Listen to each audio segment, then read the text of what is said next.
Plaguicidas provocan muerte masiva de abejas en 15 entidades. Es un texto que además está publicado ya en la página de la revista Contralínea en www.contralinea.com.mx y que además también pues dimensiona bastante de las implicaciones que tiene el uso de plaguicidas en nuestro país. Anaí. Así es, Aníbal, pues es una investigación que hay que decirlo, llevó su tiempo por sus particularidades y sobre todo también porque hay demasiada información, pero quizá es poca la que se difunde, a pesar de que estamos hablando, como bien lo decías al inicio del programa, pues de uno de los principales polinizadores y que esto podría incluso traer riesgos a la soberanía y a la seguridad alimentaria en el país, sobre todo a la seguridad alimentaria. Quiero empezar rescatando dos cosas que pasaron en las últimas 2 semanas y que han sido de suma importancia para entender la problemática de los plaguicidas y también pues de cómo se han ido vinculando, digamos, al país y cómo se ha ido, pues, digamos, normalizando su uso. Voy a iniciar primero con la discusión que se llevó a cabo la semana pasada cuando se presentó el proyecto de dictamen de la Comisión de Salud, esta iniciativa que envió la presidenta Claudia Sheinbaum con proyecto de decreto por el que se reforman, adicionan y derogan diversas disposiciones de la Ley General de Salud. Y es que esto se hizo, o digamos el tema que trascendió mayormente fue el tema de los vapeadores y cigarrillos electrónicos. Sin embargo, en esta propuesta también había un incluido sobre los plaguicidas. ¿Qué se pedía o qué era lo que se decía? Bueno, que se iba a por fin digamos, establecer cuáles eran los plaguicidas altamente peligrosos en México a partir de una reforma a la fracción 2 del artículo 279 relativa a la facultad de la Secretaría de Salud para emitir autorizaciones en materia de uso de plaguicidas. Lo que pasó fue que la Comisión de Salud alegó que esta medida que se plantea o se planteaba en esa iniciativa podría ser cuestionada al no contarse con una evaluación de los riesgos para las personas en este momento, lo cual podría contravenir con los compromisos internacionales asumidos por México. Y aquí es muy importante porque se habla del capítulo 9 del Tratado México, Estados Unidos y Canadá, mejor conocido como el TEMEC, ese que obliga a las autoridades competentes de los estados a realizar la evaluación de riesgo y a sustentar cualquier medida sanitaria o fitosanitaria en evidencia científica suficiente. Y aquí me detengo porque también la semana pasada trascendió esta noticia de que se retractó un estudio de Monsanto sobre el glifosato. Hay que recordar que en el sexenio pasado del expresidente Andrés Manuel López Obrador, él emitió un decreto para reducir gradualmente el uso del glifosato en el país para que en 2024 se pudiera transitar hacia una forma más sustentable de producción en el campo y se eliminara totalmente el pasado año. Ese era el objetivo. ¿Qué pasó? Que Estados Unidos llevó a juicio a México a través del panel de controversias del TEMEC. Y en ese panel lo que argumentó principalmente Estados Unidos fue que justamente no se había hecho una evaluación de riesgo basada en suficiente evidencia científica, pero hay que decirlo, lo que ellos presentaron en ese panel no fue evidencia científica, sino que presentaron un estudio del año 2000 en el que se defendía el uso del glifosato, pues el cual afirmaba que no había evidencias de que fuera dañino para la salud humana y hay que decirlo, desmentía esto que se había ya publicado que pues era un probable carcinógeno.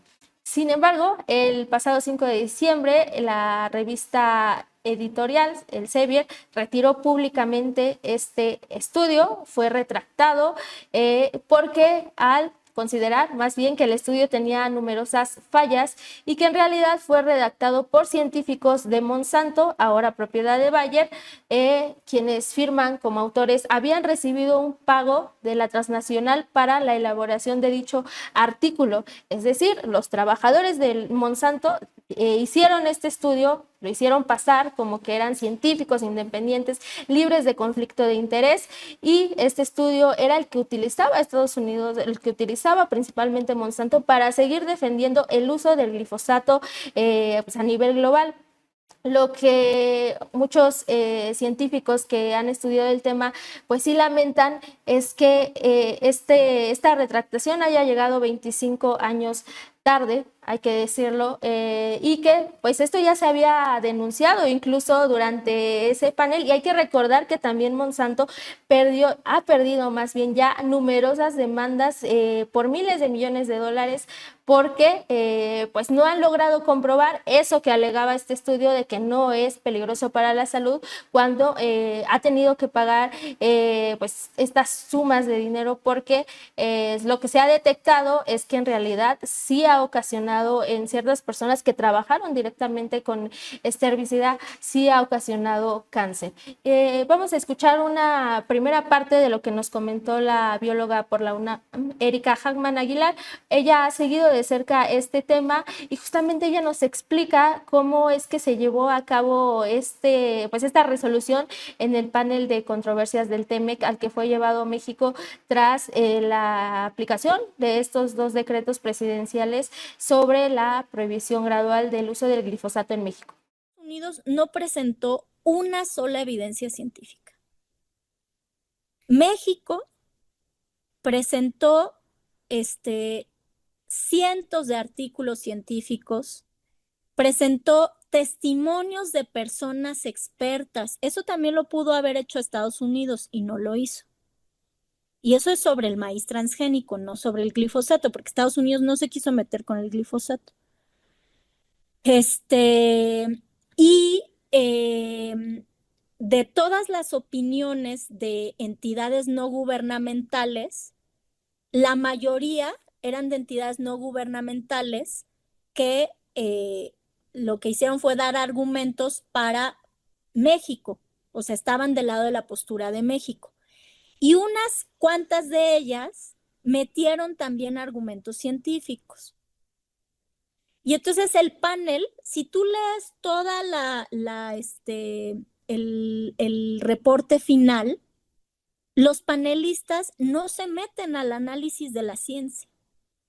Básicamente lo que dicen es, bueno, es que México no hizo una evaluación de riesgo basada en ciencia antes de publicar el decreto. O sea, todo lo que dijo México muestra una preocupación real, pero el panel no se manifiesta sobre eso, porque ellos no son científicos, son abogados. Y lo único que determinaron al final es, bueno, se recomienda que México ponga sus medidas de acuerdo al TEMEC, que era que se hiciera una evaluación de riesgo previa a la publicación del decreto, pero nunca descartaron la ciencia que presentó México y mucho menos afirmaron que estaba demostrado científicamente que el maíz transgénico no causaba daño, cosa que varios opinólogos, disque expertos, se llenaron la boca, ¿no? De decir que el panel ya había dicho que era falso, que el maíz transgénico causaba daño y que eso era un hecho científico. Pues no leyeron el reporte, ni siquiera se tomaron la molestia, otra vez propaganda, ¿no? Y ahí, bueno, insistir, basado en principios científicos, ok, basado en evidencia científica, ok, pero hay que cuidar qué evidencia, porque si algo se demostró justamente en los juicios en Estados Unidos sobre el tema del glifosato, es que hay ciencia con conflicto de interés. Los Monsanto Papers salieron de los juicios, no fue una filtración, fue una orden judicial para que Monsanto entregara a la contraparte archivos internos y entregaron así una bodega, un espacio con cajas desordenadas y creyeron que no se iba a encontrar nada y sí se encontraron cosas. O sea, de lo que Monsanto entregó, quién sabe cuánto ocultó, ¿no? Y de lo que entregó se descubrió justamente su relación cercana con la EPA, se descubrió que habían orquestado toda una campaña de desprestigio en contra de Gilles Eric Seralini, que es el que hizo el estudio de las ratas, hace más de una década, en donde las ratas desarrollaron cáncer por el consumo de maíz transgénico y el consumo de maíz transgénico con glifosato. Cómo orquestar una campaña para atacar a la IARC, que es la agencia que dijo que el glifosato era un probable cancerígeno, y cómo tenían cercanía con científicos de universidades de Estados Unidos y que hacían una práctica que se llama ghostwriting, escritura fantasma, ¿no? Entonces, tampoco toda la ciencia, ¿no? No es impoluta, no es la verdad absoluta, ¿no? Y pues también ahí hay serios conflictos de interés, ¿no? Y eso es algo que nunca vas a ver en los estándares internacionales del derecho comercial, que se especifique que tiene que ser sin conflicto de interés. Porque todos esos estándares los hizo la industria, fueron cabildeados por la industria.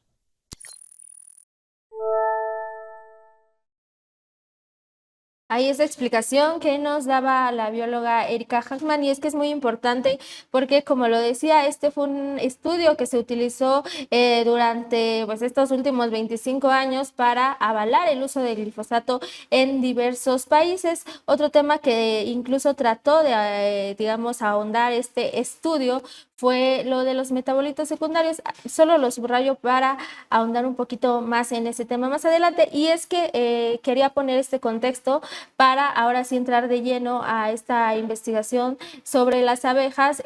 Plaguicidas provocan muerte masiva de abejas en 15 estados, y es que en México la región más afectada ha sido la península de Yucatán, donde se concentra una de las mayores pérdidas de abejas en el país. Hay un patrón ya identificado en 15 estados. La muerte se relaciona directamente con el uso intensivo de plaguicidas altamente peligrosos, entre ellos el fipronil y los neonicotinoides. Estos son empleados sobre todo en la península de Yucatán, en zonas de monocultivo y siembra de semillas transgénicas. Esta crisis ha provocado hasta la fecha más bien de 2013 a 2024, la pérdida de casi 300,000 colonias. Vamos a escuchar ahora al investigador del Colegio de la Frontera Sur, Eric Vides Borrell. Él es el autor de este censo en donde nos da una cifra de cuántas colmenas están siendo afectadas. Hay que especificar también que estas colmenas solo son de la especie Apis mellifera, y también pues más o menos qué daños estarían ocasionando esta pérdida de abejas. Vamos a escucharlo. Sí, bueno, en este sentido hay lo que nosotros hemos logrado registrar, quisiera decir que es una subestimación de lo que ocurre en la realidad, porque esto es la información que logramos recabar con las personas que pudimos entrevistar, pero hay, estoy seguro que decenas de otros apicultores que no fueron entrevistados y que no compartieron su información, ¿no? Entonces, pienso que esta estimación, además de ser no oficial, porque no está todavía publicado, por decir, em, si seguimos haciéndola de forma más sistemática, si los propios apicultores y la Secretaría de Agricultura logra documentar todos los casos de intoxicación, nos vamos a dar cuenta que es un problema mucho mayor al que estamos ahorita viendo, ¿no? Entonces, pero para responderte al número, pues en el censo que hicimos fueron, ¿cuántos estados? Ahora te digo, 15 estados en donde tenemos el número de colmenas. Luego tenemos otros estados en donde sabemos que hubo intoxicaciones, pero no sabemos el número de colmenas. Entonces a la cifra que te voy a dar le tendríamos que agregar otro poquito, ¿verdad? Pero son más de 296,000 colmenas las que hemos registrado. Es decir, estamos cerca de las 300,000 colmenas intoxicadas entre 2013 y 2024. Falta agregarle algunos casos que han sucedido en 2025. Y el doctor Eric también nos explicaba que justamente él prefiere hacer este conteo por colmenas porque de hacerlo por unidad de especie, pues estaríamos hablando de un número pues muy, muy amplio. Tan solo hay que destacar que en cada colmena, según la temporada del año, pueden existir de 10,000 hasta 60,000 abejas. Es decir, tendríamos que multiplicar estas 296,000 colmenas por este número, entre 10,000 y 60,000, dependiendo de la época del año. Pues esto nos daría un número, nos decía el doctor Eric, incluso pues que sería un poco difícil de comprender, pero también nos habla de la amplitud de lo que está ocurriendo. Y también aquí lo que nos decía y lo que rescataba es que el equipo de el Colegio de la Frontera Sur se ha dedicado a investigar estos casos en la península de Yucatán, porque los apicultores han solicitado la propia ayuda de los investigadores al darse cuenta de estos episodios que se estaban repitiendo. Han sido 5 casos ya hasta la fecha allá en la península de Yucatán, 2 en Jopelchen, uno más en Tizimín, uno en Tecax y uno también que ha sido recientemente evidenciado. Pues es muy alarmante este dato que nos da el doctor Eric Vides Borrell, porque hay que recordar que el pasado mes de septiembre se anunció un decreto de prohibición de plaguicidas en los cuales se incluyeron 35 moléculas, pero pues no hubo un pronunciamiento sobre la Secretaría de Medio Ambiente y Recursos Naturales. Sí lo hubo por parte de Secretaría de Agricultura y Desarrollo Rural, la SADER, donde solo informaron que pues existen 20 plaguicidas que afectan a los polinizadores, de los cuales reconoció 5 se incluyeron en el decreto firmado el pasado 5 de septiembre de 2025, y en una nota a pie de página reconoció además que los principales responsables de la muerte de las abejas son el fipronil, el imidacloprid, el tiametoxam y la deltametrina.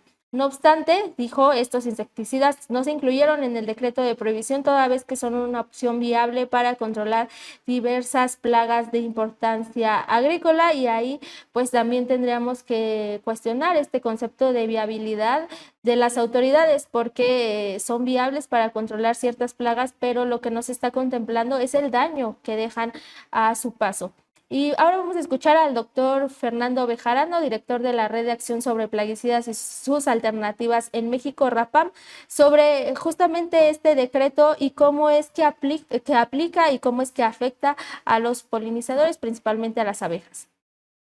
Sí, nosotros hemos sacado un informe precisamente elaborado con expertas de la Universidad Autónoma de Nayarit, la doctora Aurora Rojas, y también de Yael Bernal Hernández, que también es coordinadora de la Red Temática de Toxicología de Plaguicidas.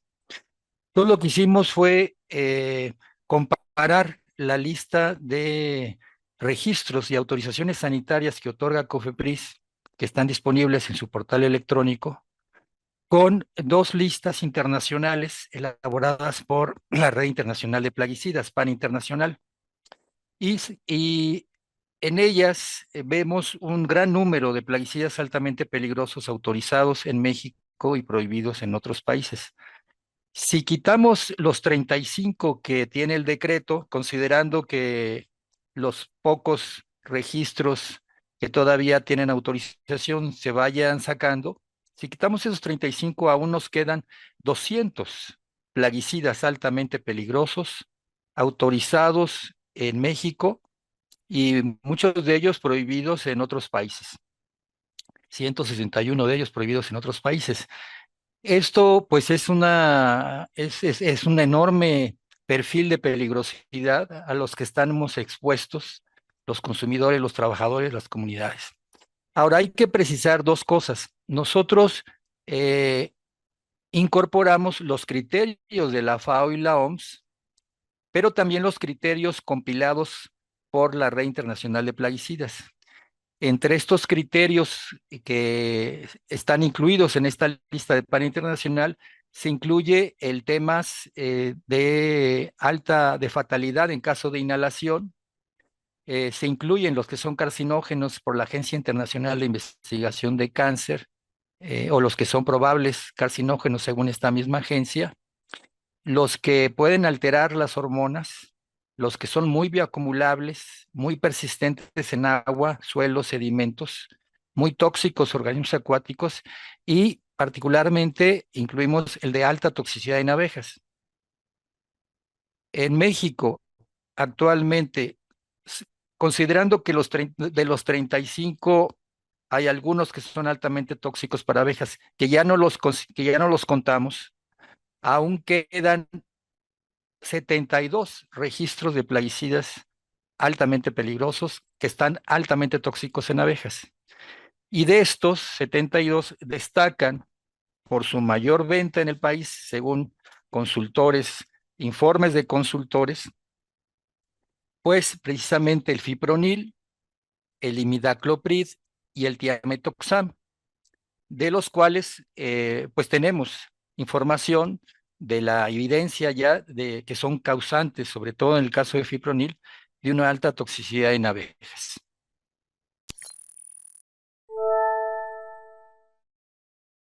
Y ahí los datos que nos da el doctor Fernando Bejarano contrastan con lo informado por la propia Secretaría de Agricultura y Desarrollo Rural, es decir, pues son los mismos pesticidas que ellos enlistaron, los mismos que nos mencionaba el doctor Fernando Bejarano. Aquí hay que puntualizar dos cosas. Estas investigaciones se centraron en la especie Apis mellifera porque es la que tiene contacto con los apicultores, es decir, los apicultores son quienes dan aviso a los investigadores de lo que está ocurriendo en sus colmenas, en sus apiarios, y posteriormente se procede a hacer estas investigaciones.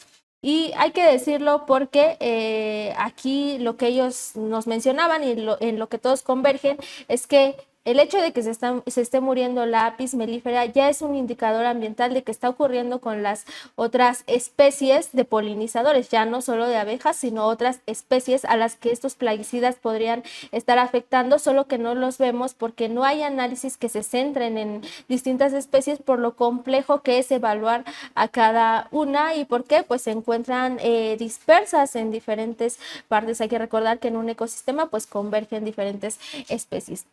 Y aquí el doctor Remy Van Dam nos explica cómo es que estos plaguicidas llegaron hasta estos apiarios y afectaron a estas abejas, y lo cual también se relaciona en cómo podrían estar afectando a las otras especies que se encuentran en estas áreas donde bien no se aplica el plaguicida, pero sí se va dispersando por efecto del viento o por incluso de la luz.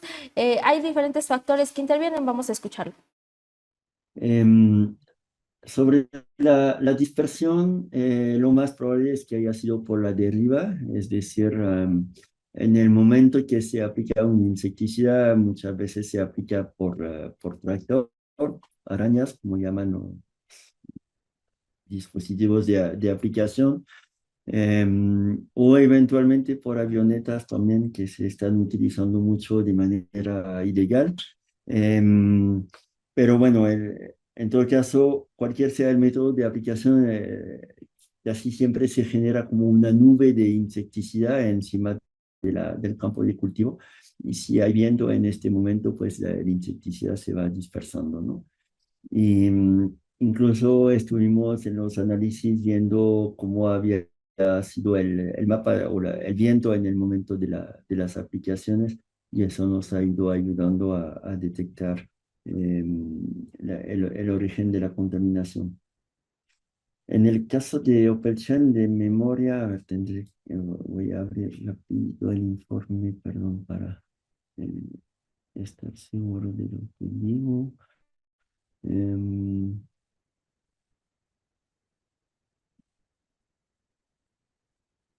Militares, pero quería buscar el radio de del centro y de eso. En el caso de hace 2 años en Opelchen, encontramos, digamos, del centro de la zona de afectación al apiario más distante, encontramos una distancia de 6 kilómetros, ¿no? Entonces estamos hablando de 11.300 hectáreas. donde potencialmente se fue distribuyendo el insecticida que se aplicó pues en una parcela, ¿no? Entonces, en todos los casos, la intoxicación solo se puede explicar por la dispersión en el momento de la aplicación, la deriva se le llama, ¿no?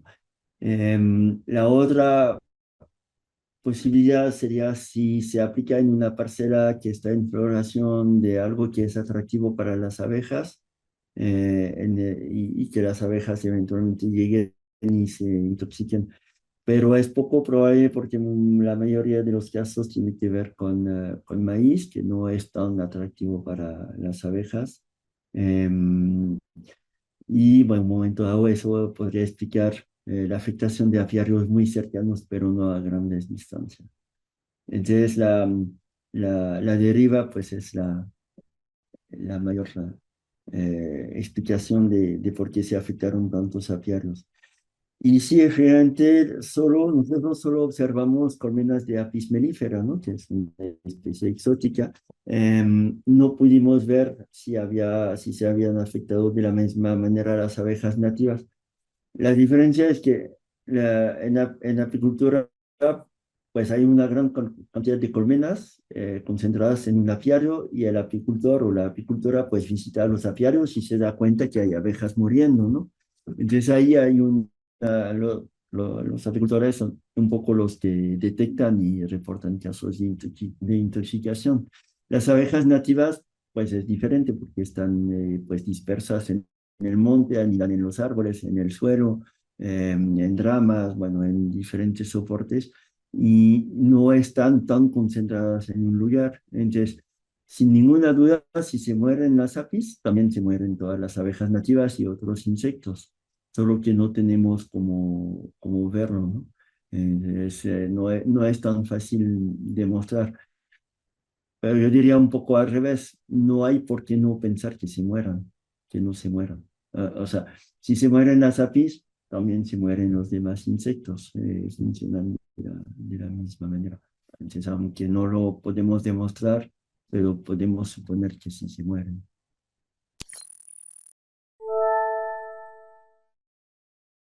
Ahí escuchamos la explicación del doctor Van Damme sobre cómo la aplicación en una parcela de estos plaguicidas se fue dispersando hasta llegar a los apiarios, 6 kilómetros aproximadamente, 11.300 hectáreas, donde se fue distribuyendo este veneno que terminó con la vida de estos insectos. También el doctor Eric Vides nos explicó sobre otro daño que no se está viendo y sobre el que no se está haciendo evaluaciones, que es qué pasa con los metabolitos secundarios de los plaguicidas, es decir, qué pasa con las moléculas de estos plaguicidas una vez que se degradan en otras moléculas. Vamos a escucharlo.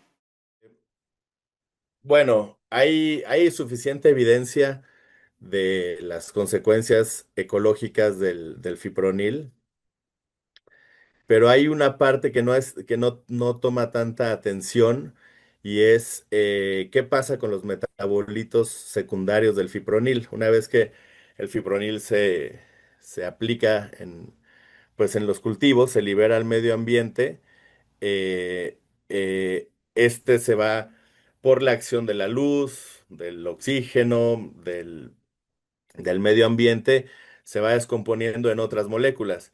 Estas moléculas, por ejemplo, el sulfuro de fipronilo, pueden seguir con una vida media en el suelo, en el suelo, hasta por 2 años, ¿no? Entonces, hace mucha falta estudiar los efectos en las abejas de estos metabolitos secundarios, ¿no? Siempre se habla del fipronil, sin embargo, hay evidencia científica en otras regiones en donde se muestra que algunos de los metabolitos secundarios del fipronil pueden ser incluso más tóxicos que el mismo fipronil para cierto grupo de organismos. Y desconozco, pero es un tema importante, si para las evaluaciones de riesgo de liberación de ciertos compuestos, si se evalúa también el riesgo de los metabolitos secundarios en el ambiente, ya que como mencionaba, son muy persistentes en el ambiente y en algunos casos pasa con el AMPA, que es el metabolito del glifosato. Es, es más tóxico que el propio glifosato, ¿no? Entonces, si solo se hacen las evaluaciones de riesgo en la molécula que se vende y no en los metabolitos secundarios, pues estamos teniendo una comprensión muy parcial de los efectos de la liberación de estas sustancias en el medio ambiente una vez que se degradan a otras moléculas. Esa creo que es una muy importante. Hay mucha investigación, sin embargo, no siento que no está considerada, ¿no? Es decir, se sabe que el fipronil tiene una vida media en el suelo de más de 120 días, va de 120 a 130 días, ¿no? Se sabe que en suelos francoarcillosos es más persistente que en suelos arenosos. Entonces, estos criterios deben de ser considerados para, en todo caso, regionalizar en dónde sería menos nocivo su utilización, eh, pensando en una gradual prohibición de su utilización. Bueno, pues tal vez si es muy necesario utilizarlo en ciertos cultivos, pues que sea en donde hay condiciones ambientales que su degradación es más rápida y hay menos persistencia, por poner un ejemplo, ¿no? Entonces, Y este caso es muy importante porque cuando se anunció el decreto de prohibición de plaguicidas, el secretario de la SADER, Julio Verdeguer, habló justamente sobre el caso del DDT, mencionó que se había registrado muerte de abejas por la aplicación de DDT y dijo que pues es una molécula que hace años no se usaba en México. Al respecto, Erika Hackman nos habla sobre este uso del DDT y una posible hipótesis de por qué se sigue encontrando este producto. Bueno, por supuesto, la agricultura sin agrotóxicos tiene siglos.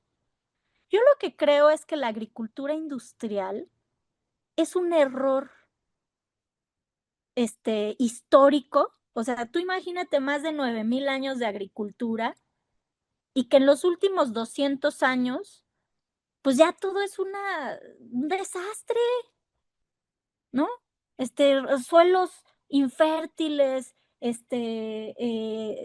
ya sin nutrientes, degradados, inviables para seguir sembrando, devastados en cuanto a el tema de retención, ¿no? De humedad, sin vida, ¿no? O sea, ya que no hay ni siquiera ahí, pues, lombrices, insectos, bacterias, hongos en el suelo que degradan la materia orgánica, que ya no tienen materia orgánica, o que están contaminados con químicos altamente persistentes. Y ahí, fíjate, truquito, ¿no? De anunciar que, ay, es que prohibimos el DDT porque pues ya estaba prohibida su importación, pero no estaba prohibido en México y que seguimos encontrando DDT y eso significa que se sigue utilizando demasiado. No saben cuánto DDT se utiliza porque tampoco hacen una trazabilidad de los plaguicidas. O sea, no se sabe cuánto es, se sabe lo que se importa, pero no se sabe lo que se produce y no se sabe a dónde llega, cuánto se aplica. Entonces, no. Ahí las palabras de la bióloga Erika Hackman sobre pues esta posible hipótesis del por qué se sigue encontrando DDT en México, es decir, no es que, como lo aseguraron en la conferencia de prensa matutina, no es que se siga utilizando, es que tiene tanta persistencia en el suelo que puede ser que se siga encontrando y de hecho hay muchos estudios que así lo avalan. Ahora vamos a escuchar a Jorge Pech, integrante del colectivo Maya de los Chenes, sobre los principales problemas en la península de Yucatán que también afectan a las abejas. Sí, bueno, en Campeche principalmente tenemos el tema de la agroindustria en el estado, el cual se basa en todo un modelo de producción a gran escala de granos, monocultivos, transgénicos y bueno, pues estas formas de producción de la tierra implica pues grandes extensiones, grandes polígonos de territorio en el cual pues se van implementando estas prácticas y pues esto trae como consecuencia el aumento en la deforestación, el aumento en el uso de pesticidas, el aumento también en pérdida de cobertura vegetal, lo cual pues impacta de forma negativa pues no solamente a las abejas apis melíferas, sino también a las abejas nativas como melipóninos, escaptotrigonas, nanotrigonas que están en la selva y que pues actualmente enfrentan un declive por todo este modelo pues no regulado, poco ético y que pues implica estas prácticas que he estado compartiendo. Ahí las palabras del activista, quien pues nos habla también de esto que pasa en la península de Yucatán y que también se relaciona con los cultivos que, digamos, bajo los que tienen control las comunidades menonitas en esa zona de la región, algo que reconocieron las autoridades, incluso la propia titular de la Semarnat, Alicia Bárcena, y a pesar de ello lamenta que pues haya respuestas muy tardías. Hace poco se clausuraron varios predios en esta zona de la península de Yucatán, donde se detectó que había un cambio de uso de suelo de forma ilegal, digámoslo así, y al respecto pues también hay que decir que poco se sabe lo que pasa en esa zona y además pues es una gran tarea reforestar la selva que arrasaron y por ello lamenta que este actuar sea tardío, porque es algo que vienen denunciando las comunidades desde hace años. Ahora vamos a escuchar al doctor Remy Van Dam nuevamente, pero ahora nos explica los daños crónicos a las abejas, es decir, una vez que se aplica un plaguicida, las abejas, aquellas que no mueren, también pueden sufrir otros daños antes de la muerte. Quizás cabe mencionar que lo que observamos también solo son los casos de mortalidad de abejas, que es intoxicación aguda, pero hay muchísimos casos no descritos o muchos efectos de intoxicación crónica cuando las abejas están expuestas a una dosis baja de insecticida. No se mueren, pero el insecticida sí les puede afectar su movilidad, su vuelo, su capacidad de orientarse en el campo, su inmunidad, su fertilidad. Hay una serie de efectos que tienen los plaguicidas que antes de la muerte, ¿no? Entonces, solo mencionar que todos esos efectos crónicos pues tampoco los tenemos documentados, ¿no? Pero sin duda pasan. Creo que hay buena voluntad de la Semarnat, pero hace falta pasar a un nivel mucho más activo de discusión para tomar pues decisiones fuertes, ¿no? Porque la urgencia pues es hoy, no es para dentro de 2 años, ¿no? Entonces,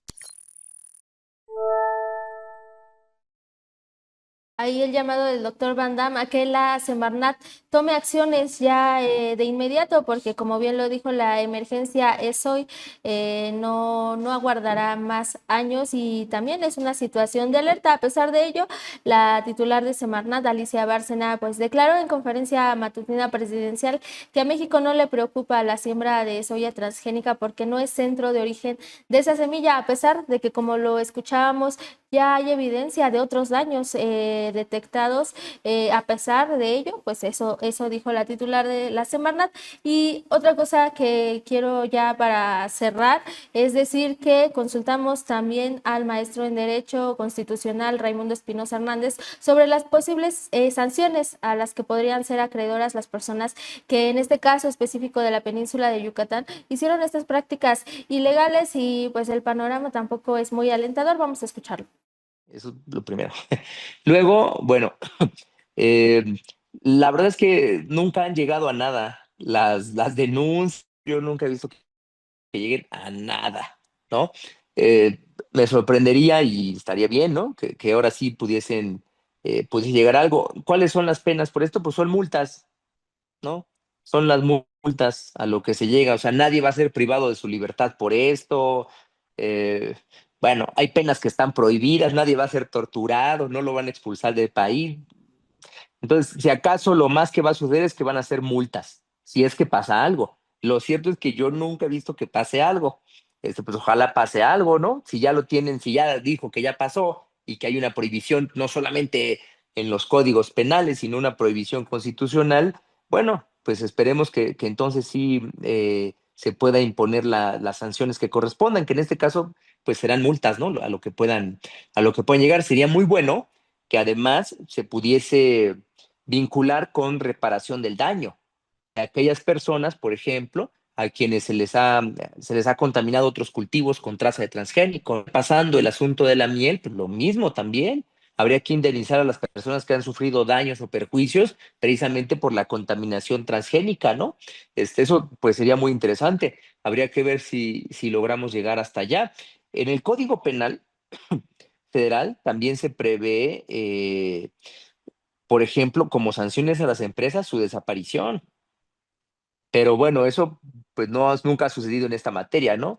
Pero pues eso sería muy interesante que lo pudieran hacer, porque elementos sí hay, ¿no? Y como se violentan derechos humanos, pues yo creo que la idea de la noción de la reparación integral, pues sí tiene sentido aquí. Y lo mismo puede pasar siendo cuestiones ya no solo administrativas, que es en donde pueden permanecer, sino también cuestiones penales, ¿no? Entonces, bueno, pero lo máximo que va a suceder son multas, seguramente.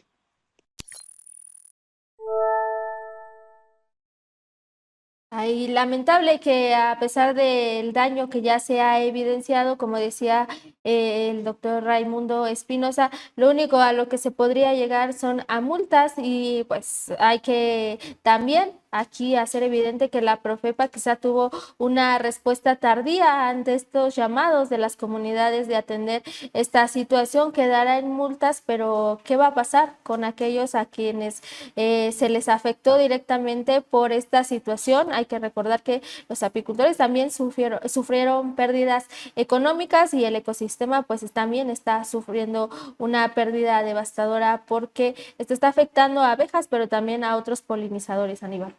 Así es pues una investigación importante porque da cuenta, como decía una de las entrevistadas, cómo en los últimos 200 años se ha destruido una gran cantidad de diversidad, de biodiversidad, de la forma en la que producimos y ahora con estas supuestas innovaciones científico-tecnológicas, pues lo que ha hecho es provocar, por ejemplo, en este caso, una muerte masiva de abejas en por lo menos 15 entidades, pero así también otro tipo de efectos que son sumamente nocivos, no solamente para el medio ambiente, sino incluso también para la misma población humana, ¿no?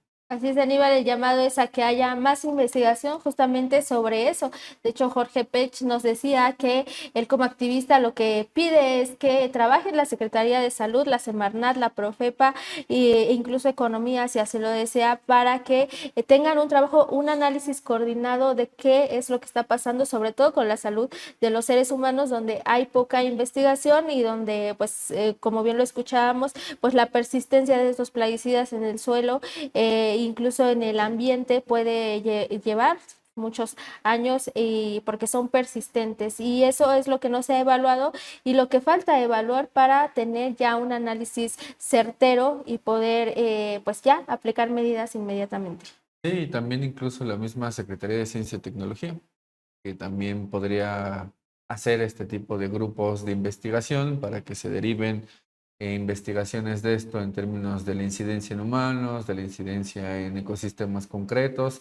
En fin, podrían usar esta interoperabilidad de las instituciones para poder llegar a otro tipo de conclusiones con mucho mayor rigor y sobre todo sin ese sesgo del capital que implica que también financien este tipo de investigaciones, Anaí. Así que